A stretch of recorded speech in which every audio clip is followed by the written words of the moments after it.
እንዳረሱ ቪዲዮውን ላይክ በማድረግ ለብዙ ሰዎች እንዲደርስ እንድታግዙን ተጠይቃችኋል። ቀጥታ ወደ መረጃው ነው የምንገባው። እንግዲህ ኮምፒውተር ላይ አማርኛ ለመጻፍ የሚጠቅሙ ብዙ አፕሊኬሽኖች አሉ። በዋናነት የሚጠቀሰው ግን ፓወር ግዕዝ ይባላል። ይሄ እዚህ ጋር የምታዩት ግዕዝ ቴን ይላል። ፓወር ግዕዝ የሚባለው አፕሊኬሽን ነው። ፓወር ግዕዝ እንግዲህ በዓለም አቀፍ ደረጃ አማርኛ ፊደሎችን ለመጻፍ የምንጠቀምበት ትልቅ አፕሊኬሽን ነው። ይህንን አፕሊኬሽን የሌላችሁ ኮምፒውተራችሁ ላይ መጫን ያልቻላችሁ ሰዎች ብሩክ ኢንፎ የሚባል የቴሌግራም ግሩፕ አለ። እዛ ላይ ሄዳችሁ ማግኘት ትችላላችሁ። ብጽፉልኝ ለእናንተ ቀጥታ ልክላችኋለሁ ማለት ነው። ይህንን አፕሊኬሽን መኖሩን አለመኖሩን ለማረጋገጥ በመጀመሪያ ስታርት እንገባለን። ከዛ በኋላ ኦል ፕሮግራም የሚለውን እንመርጣለን። ከዛ ስክሮል ዳውን እናደርግና ወርታች ወርደን ፓወር ግዕዝ የሚል መኖሩን እናረጋግጣለን። እንደምታዩት ፓወር ግዕዝ ይላል እዚህ ጋር። እሱን ነክተን ግዕዝ የምትለዋን እንከፍታታለን። ይሄ ፓወር ግዕዝ የተለያዩ ቨርዥኖች አሉት። 2009 የሚባል አለ፣ 2010፣ 2012 እያለ ብዙ አይነት ቨርዥኖች አሉት። እኔ እዚህ ኮምፒውተር ላይ የምጠቀመው 2010 ነው። ሌሎቹንም ቨርዥኖች ብትጠቀሙ አጠቃቀሙ ተመሳሳይ ነው፣ አጻጻፉ ማለት ነው። ስለዚህ አሁን ቀጥታ እንዴት አድርገን ነው ፊደሎቹን የምንጽፈው ወደሚለው ነው የምንገባው። ማይክሮሶፍት ወርድ ላይ እንግባና ከዛ በኋላ ላንጉዌጅ ለመቀየር ወደ አማርኛ ቀጥታ ዝች ጋቺ የምታያት ፎንት ትባላለች። ቀስቷን እንነካታለን። ከዛ በኋላ ፓወር ግዕዝ ዩኒኮድ 1 የሚለውን እንመርጣለን። እዚህ ጋር ፊት ለፊት ካጣችሁት ወደ ታች ፒ ቤት ስትሄዱ እንደምታዩት ፓወር ግዕዝ ዩኒኮድ 1፣ 2 እና 3 ያለ እነኚህ ስታይሎች ናቸው። መደበኛ ሬጉላር የሚባለው ፓወር ግዕዝ ዩኒኮድ 1 ነው። እሱን እንመርጣለን። እሱን ከመረጥን በኋላ እንግዲህ ቀጥታ መጻፍ ነው። ለምሳሌ ስንጽፍ እንደሚታወቀው 7 ወደ ጎን 7 መደቦች አሉ። እነሱን እንዴት አድርገን እንደምንጽፍ ነው መጀመሪያ የምናየው። ለምሳሌ የመጀመሪያው ሀሌታ ሀ ነው አለ። ስለዚህ ሀሌታ ሀን ለመጻፍ ኤች ነው የምንጠቀመው። ሌላ ምንም ተጨማሪ የምናስገባው ነገር የለም ማለት ነው። ከዛ ሁ ሲሆን ምን ይሆናል? ኤች ከነካን በኋላ ዩን እንጨምራለን። ለም ከሆነ በተመሳሳይ ሉ ሲሆን ኤል ነክተን ዩን ማስገባት ይኖርብናል። ቅጥያ ነው ማለት ነው። ከዛ ሂ ሲሆን ደግሞ ኤች አይ ነው የሚጨመረው። ኤች ነክታችሁ አይ። ስለዚህ ለም ሲሆን ሉ፣ ሊ ለመጻፍ ኤል አይ ነው የምትጠቀሙት። ይሄ ቋሚ ነው። ሀ ሲሆን ደግሞ ኤች ኤ፣ ሄ ሲሆን ኤች ዋይ፣ ህ ሲሆን ኤች ኢ፣ ሆ ሲሆን ኤች ኦ። በዚህ መልኩ ነው የምንጽፈው ማለት ነው። ስለዚህ ሀ ስንጽፍ፣ ለ ስንጽፍ፣ ሀመሯ ስንጽፍ ተቀጣይ የለውም።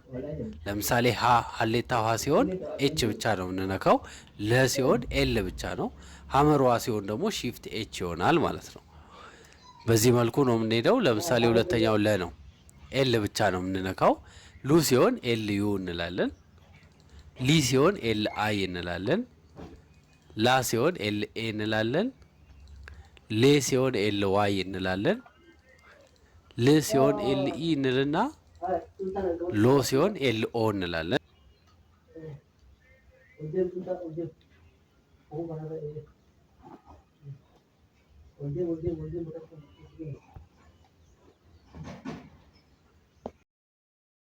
ሀመሯ ስንጽፍ እዚህ ጋር ሀሌታው ሀ ላይ ኤችን ስለተጠቀምን ሀመሯ ሺፍት ነው የምንጠቀመው። ሺፍትን ይዘን ኤች ነው የምንነካው። ከዛ በኋላ ሁሉንም ስንጽፍ ሺፍት ኤች ዩ፣ ሺፍት ኤች አይ፣ ሺፍት ኤች ኤ፣ ሺፍት ኤች ዋይ፣ ሺፍት ኤች ኢ፣ ሺፍት ኤች ኦ። በዚህ መልኩ እንጽፋለን ማለት ነው።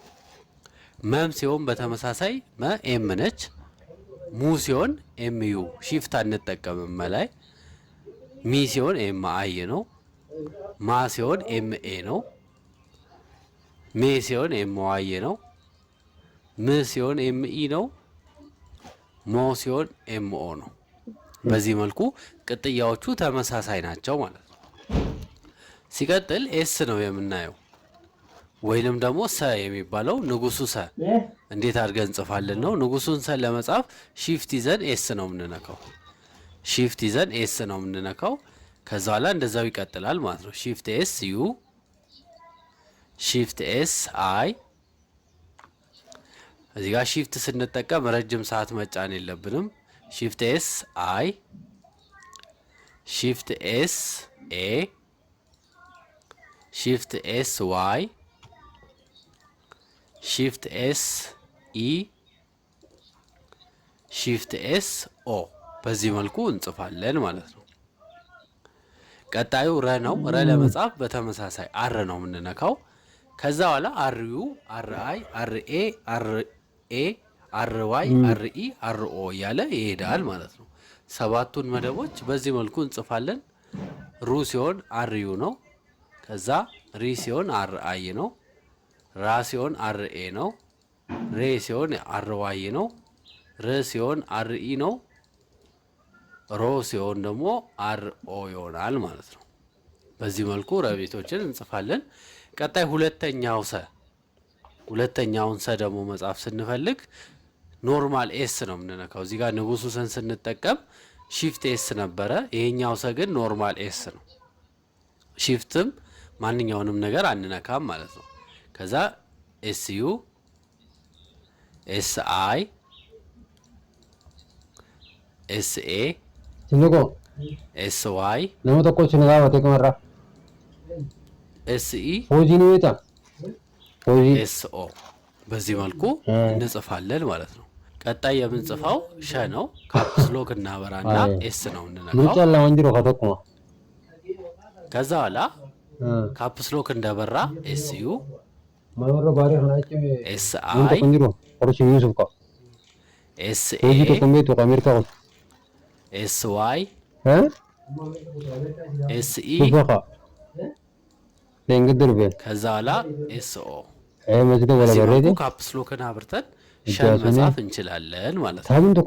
ከዛ ቀ ነው። ቀን ለመጻፍ ደግሞ ኪው ካፕስ ሎክ አናበራም። ካፕስ ሎክ ኦፍ እንደሆነ ኪው ነው የምንነካው። ከዛ በኋላ ኪው ዩ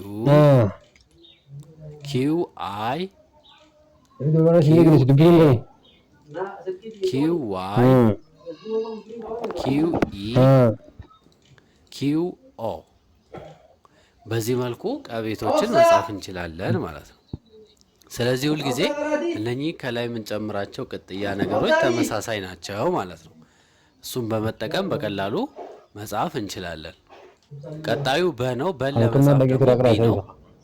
ከዛ በኋላ እንደተለመደው ቢዩ ቢኤ